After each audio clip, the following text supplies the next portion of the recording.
अस्सलाम वालेकुम। ओके, इस वीडियो में लास्ट वीडियो में हमने हमारा फॉर्म डिज़ाइन किया था। तो इस वीडियो में मैंने स्टूडेंट क्लास क्रिएट कर लिया। उसके अंदर मैंने जितने भी हमारी फील्ड्स थी वो डिफ़ाइन कर ली हैं और एक कंस्ट्रक्टर क्रिएट किया जो डिफ़ॉल्ट वैल्यूज़ के साथ इनिशियलाइज़ कर देता है। नीचे प्रॉपर्टीज़ डिफ़ाइन हुई हैं जिनमें उनकी गेट और सेट मेथड है। तो हमारी आई थिंक सब फील्ड्स डिफाइंड है। एज, सॉरी, ये एज की जगह फ़ी है, तो इसको हम नीचे से चेंज कर देते हैं। और फी, यहाँ से भी चेंजेस रिक्वायर्ड है। तो हमारी स्टूडेंट क्लास क्रिएट है। ये एक सिंपल सी मॉडल क्लास है, तो इस वजह से मैंने इसको क्रिएट कर लिया था और इस पर टाइम नहीं वेस्ट किया।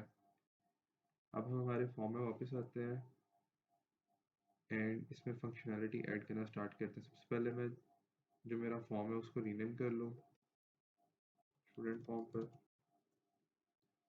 तो ये मेरा फॉर्म भी रीनेम हो गया। अब हम इसके क्लास में आते हैं और कोडिंग स्टार्ट करते हैं। सबसे पहले मैंने, क्योंकि डाटा जो है अभी डायरेक्टली डेटाबेस में स्टोर नहीं करवाना, तो फॉर टेम्पररी मैं उसको एक लिस्ट में स्टोर करवाऊंगा। तो उसको इनिशियलाइज करते हैं यहाँ पे कि list of students equals new list. तो एआई से कंप्लीट हो गया। और एक मैं स्टूडेंट को ऑब्जेक्ट लूँगा जो मेरा करंट स्टूडेंट के नेम से होगा, करंट स्टूडेंट, और इसको मैं नल से इनिशियलाइज कर दूंगा।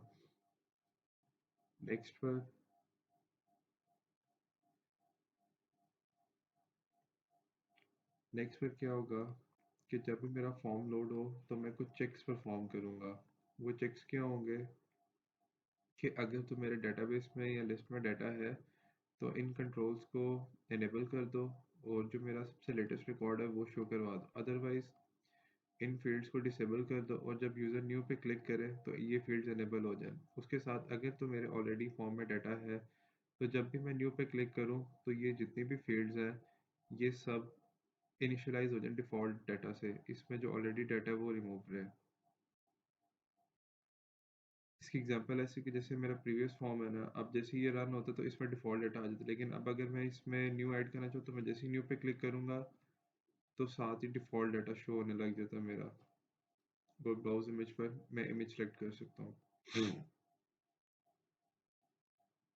तो वापस हमारे प्रीवियस फॉर्म पे आते हैं। फॉर्म क्लियर है, तो सबसे पहले डिफ़ॉल्ट इनिशियलाइजेशन है वो कर लेते हैं। मैं कहता हूँ मेरा जो कॉमबॉक्स कोड्स है उसका सिलेक्टेड इंडेक्स जो हो वो ज़ीरो, ताकि जो ज़ीरो इंडेक्स पे है वो सिलेक्टेड वैल्यू है। उसके साथ मैं कहता हूँ कि मेरा जो मेल है वो चेक्ड हो। इसको हम यहाँ से ट्रू कर लेते हैं। और उसके साथ हम कहते हैं कि जो मेरा ये ऑब्जेक्ट है डीबी वाला, ये जब हो तो इस पे करंट जो डेट टाइम है ना वो सिलेक्ट हुआ हो। Dot value equals date time now. तो ये बेसिक इनिशियलाइजेशन होगी। अब इसको एक बार रन करके चेक करते हैं।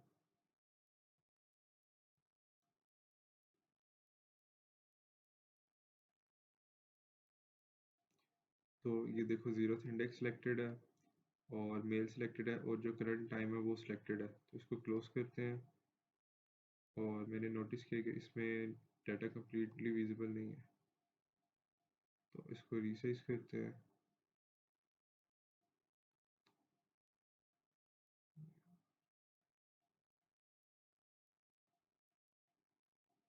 Okay, basic. अब हम क्या करेंगे, अब वो फंक्शनैलिटी ऐड करेंगे कि जब भी न्यू पे क्लिक हो तो ये सारी फील्ड्स जो हम डिसेबल करेंगे अभी वो इनेबल हो जाए। तो सबसे पहले हम एक मेथड क्रिएट करेंगे इनेबल फील्ड्स को, या इनेबल कंट्रोल्स। ये मेथड हम क्रिएट करेंगे। ये पब्लिक मेथड होगा जिसकी रिटर्न टाइम वॉइड होगी, पब्लिक वॉइड इनेबल कंट्रोल्स।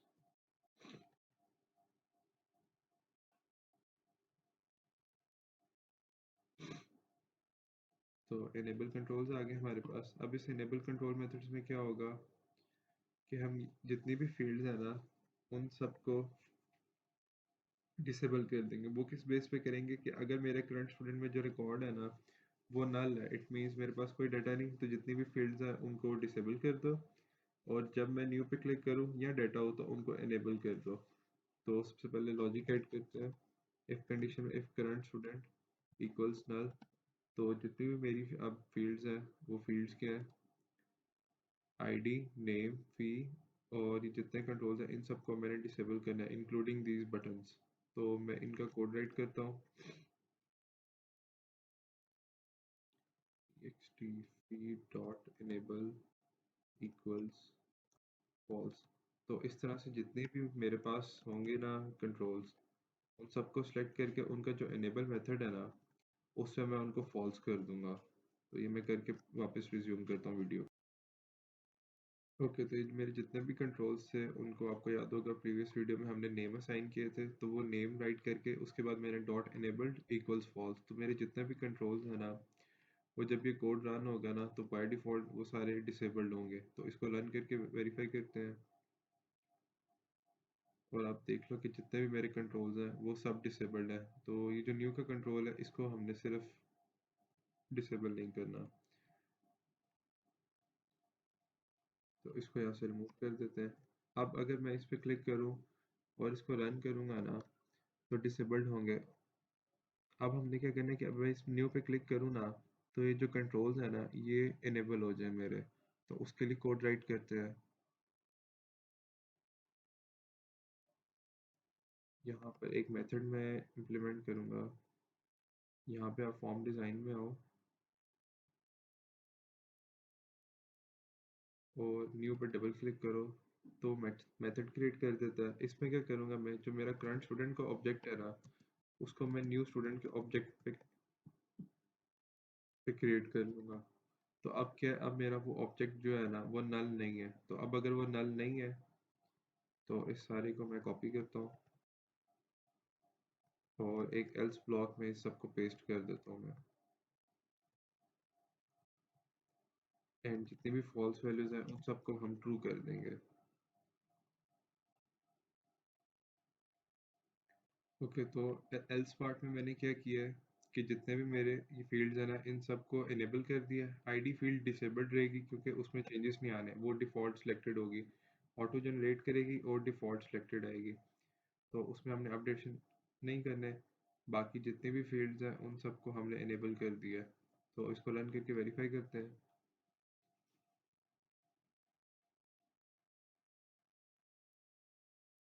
तो ये देखो मेरा फॉर्म लोड हो गया, और अब मैं अगर न्यू पे क्लिक करता हूँ ना तो ओके सॉरी, हमने कंट्रोल्स इनेबल नहीं किया। यहाँ पे न्यू क्लिक करने के बाद इनेबल कंट्रोल्स मेथड दोबारा कॉल करेंगे। और अब ये देखना आप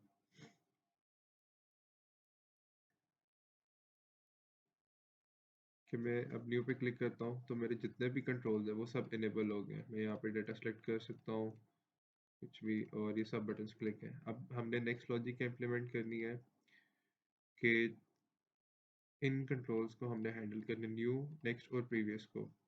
इसके लिए क्या होगा कि मैं अभी जो मेरी लिस्ट है ना उसमें डमी डाटा ऐड करूँगा।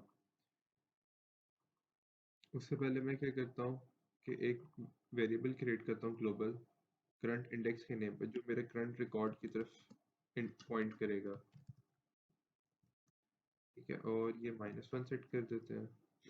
तो मैं क्या कहूँगा कि अगर मेरा जो करंट इंडेक्स है प्रीवियस के लिए, सबसे पहले हम इसको प्रीवियस के लिए चेक करते हैं कि अगर मेरा जो करंट इंडेक्स है ना वो ग्रेटर देन ज़ीरो है, इट मीन्स कि मैं लास्ट जो बिल्कुल मेरा फर्स्ट रिकॉर्ड है ना उस पर नहीं हो, क्योंकि आपको पता है लिस्ट में इंडेक्सेस ज़ीरो से होते हैं। तो इसको अनेबल रखें। अदरवाइज अगर तो वो ज़ीरो पे आ गया मीन्स मैं अपने सबसे जो मोस्ट रिकॉर्ड है ना स्टार्ट वाला उस पे हूँ, तो इसको डिसेबल कर दे। क्यों? क्योंकि उसके पीछे कोई रिकॉर्ड नहीं होगा, तो इसको इनेबल करने में कोई लॉजिक नहीं है। तो इसके लिए राइट करते हैं कोड कि if current index is greater than zero, तो जो मेरा btn प्रीवियस है ना, btn previous डॉट इनेबल इसको ट्रू कर दो आप, ठीक है। एल्स में क्या करो, इसको डिसेबल कर दो। किस तरह से, बीटीएन इनेबल को फॉल्स करके। अभी यहाँ पर तो आपको कंफ्यूजन हो रही होगी कि कोई डाटा नहीं तो पता कैसे चलेगा। तो जब मैं न्यू पे क्लिक करूँ ना, तो हम क्या करते हैं, उसका करंट इंडेक्स जो है ना वो ज़ीरो सेट कर देते हैं। जिससे क्या होगा कि अगर तो वो, क्योंकि ज़ीरो है तो ग्रेटर तो है नहीं, तो वो बटन डिसेबल्ड आएगा मेरे पास। बाकी जब हम इसमें डाटा ऐड करेंगे तो इसकी सेंस आपको खुद ही बन जाएगी।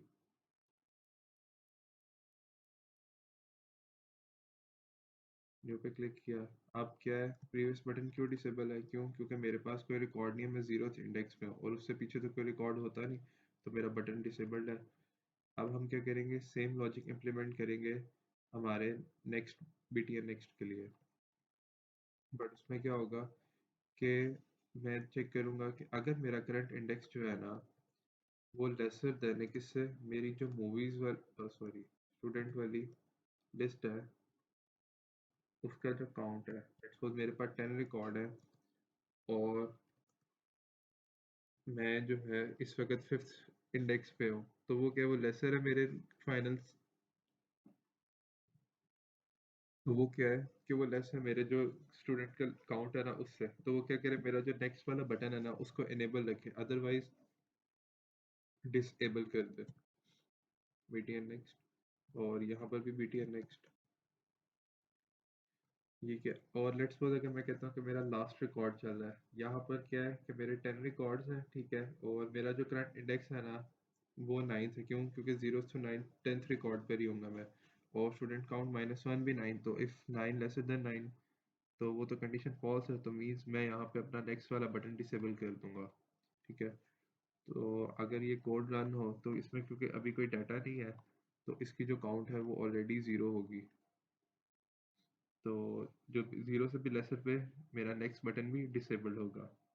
रन हुआ है। न्यू पे क्लिक करूंगा तो मेरे दोनों बटन डिसेबल हो जाएंगे। क्यों, क्योंकि मेरे पास कोई भी डाटा नहीं है, और ऑफिशियल लॉजिक के अकॉर्डिंग ऐसे ही होना चाहिए कि जब मेरी लिस्ट एम्प्टी है तो ना मुझे प्रीवियस डाटा शो हो, ना मुझे नेक्स्ट डाटा शो हो, ठीक है।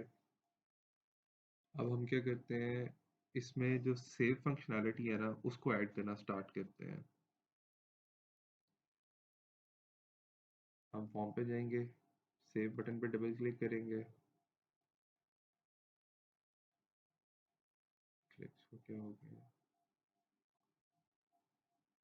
ये मेरे पास बीटीएन सेव आ गया है। अब इसमें हमने क्या करना है कि जब भी यूज़र न्यू पे, फर्स्ट ऑफ ऑल तो न्यू पे क्लिक करें ताकि कंट्रोल्स एनेबल हो जाए, ठीक है। उसके बाद क्या हो कि जब सेव पे क्लिक करें तो जितना भी डाटा है ना वो सारा राइट हो जाए हमारे डेटाबेस में, जिसके लिए फिर वक्त हम लिस्ट में स्टोर करवाएंगे।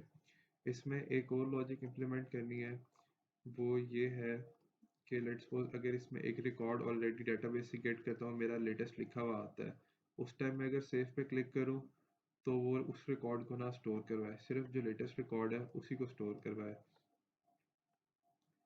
तो उसके लिए हम क्या करेंगे कि सब, हम जो हमारा करंट इंडेक्स है ना उसको हमारी मूवीज काउंट पे ऐड कर देंगे, जिससे क्या जस्टिफाई करेगा कि जो हमारा न्यू रिकॉर्ड है, जो अब हम रिकॉर्ड ऐड कर रहे हैं ना, वो हमारे लेटेस्ट रिकॉर्ड है। क्यों, क्योंकि जब हम पीछे चेक कर रहे हैं, अगर मेरे पास 10 रिकॉर्ड है तो मैंने इंडेक्स उसका 0 to 9 पे चेक करना है। अगर मेरे पास इंडेक्स उसका 10, मूवीज काउंट 10 है और मूवीज काउंट 11 आता है, विच मीन्स कि मेरा 11th रिकॉर्ड आएगा, लेकिन जो उसके इंडेक्स एक्सेस होगा वो 0 to 10th होगा।